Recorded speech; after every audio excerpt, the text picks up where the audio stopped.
प्रथम ही रवि कहनावो माथा, करहु कृपा जनि जानि अनाथा। हे आदित्य दिवाकर भानु, मैं मति मंद महा अज्ञानु। आदि दिवाकर करहु कृपा शीन ग्रह, आदि दिवाकर करहु कृपा शीन ग्रह।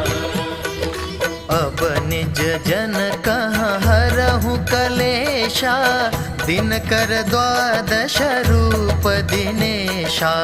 नमो भास्कर सूर्य प्रभाकर, अर्क मित्र अघमोघ क्षमा कर। आदि दिवाकर करहु कृपा शीन ग्रह।